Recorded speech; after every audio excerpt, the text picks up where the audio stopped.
Bonjour, bienvenue sur Reviews FR. Je vous propose une petite vidéo rapide de comparaison de deux modèles de répliques d'AirPods 2 qui sont les i200 et les i1000. Donc pourquoi j'ai choisi ces deux modèles-là? Tout simplement parce que ce sont deux modèles très répandus et qui possèdent tous les deux 100% des fonctions AirPods 2. Donc quand je dis 100% des fonctions, c'est-à-dire la recharge sans fil, le tap control, l'affichage des batteries au réel pour les deux écouteurs et le boîtier. On retrouve quoi également? Oui, le play pause avec la détection dans l'oreille. Donc c'est pour ça que j'ai choisi ces deux modèles là. Je vais commencer par le i200. Donc je passe le packaging qui comprend tout simplement un câble Lightning à chaque fois. Donc voici les i200. Réplique AirPods 2 au niveau du boîtier, je dirais quasi parfaite. Le poids est quasiment identique aux originaux. Le couvercle très bien équilibré comme les originaux. Le couvercle a fait son poids, ce qui permet d'un simple mouvement de le refermer. Aucun défaut particulier à signaler au niveau de la qualité. C'est vraiment extrêmement proche des AirPods 2 originaux. Les écouteurs eux-mêmes, aucune différence. On dirait des originaux.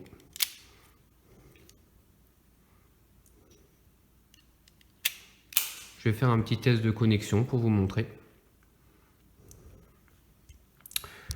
Donc, ouverture du couvercle. Il faut attendre quelques secondes. Il n'a jamais été connecté sur cette tablette. Connexion.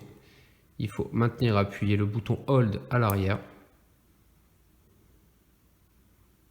Voilà. Connexion en cours. OK.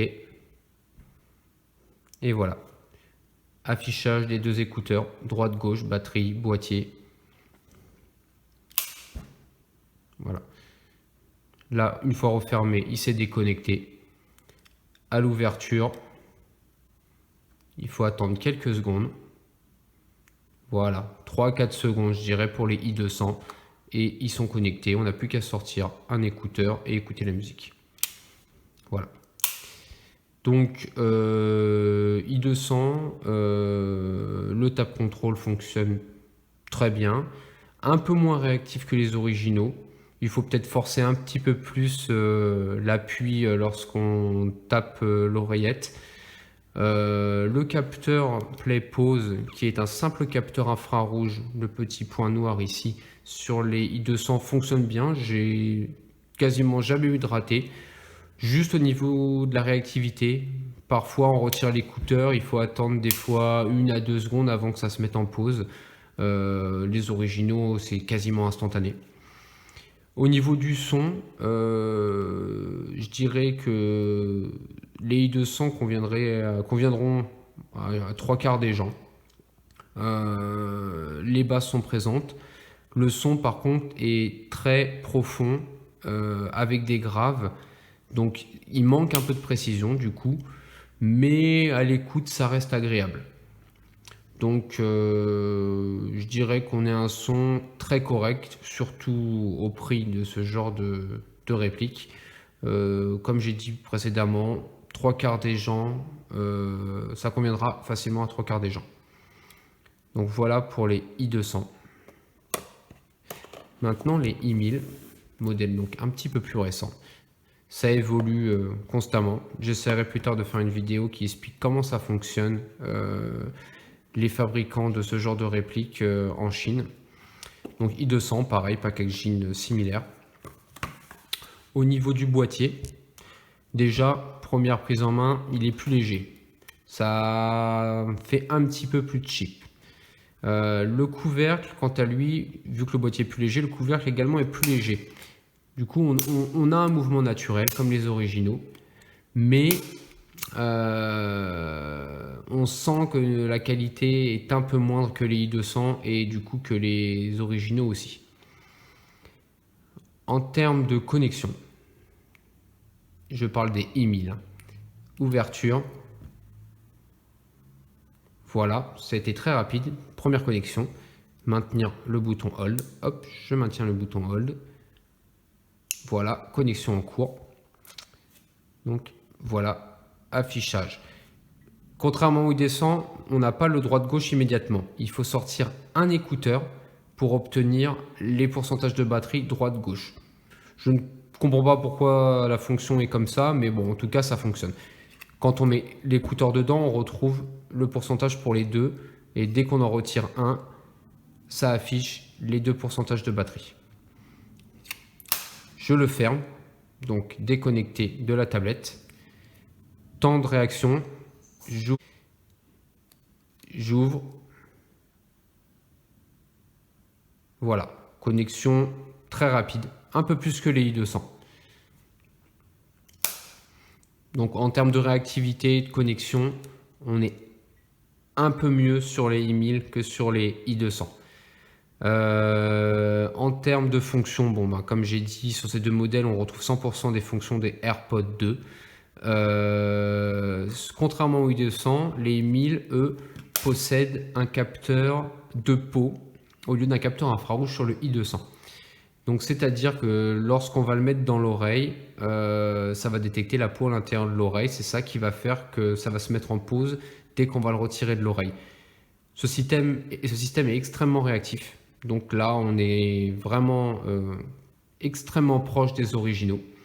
On retire de l'oreille quasiment instantanément, la lecture se met en pause, on remet quasiment instantanément, ça se remet en lecture. Donc en termes des fonctions AirPods 2, on est un peu mieux sur les i1000.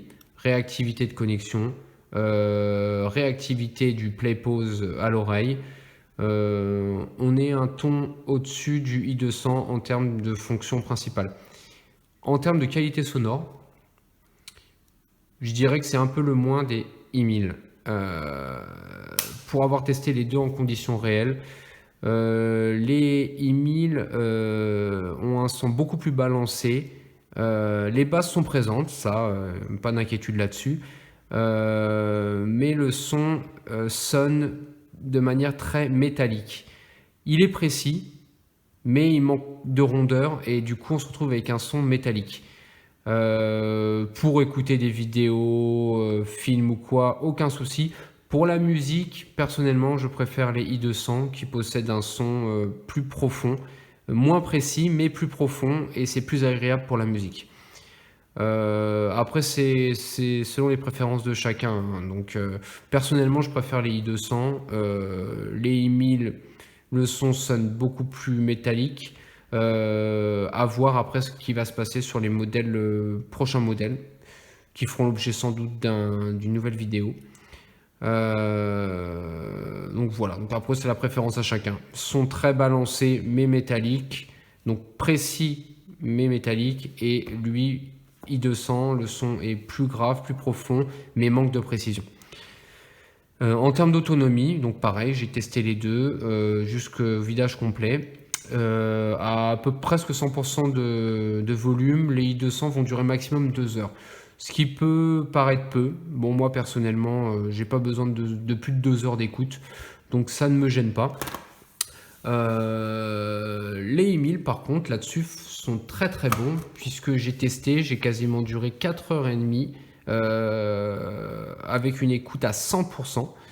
Donc très performant les i1000 en termes d'autonomie.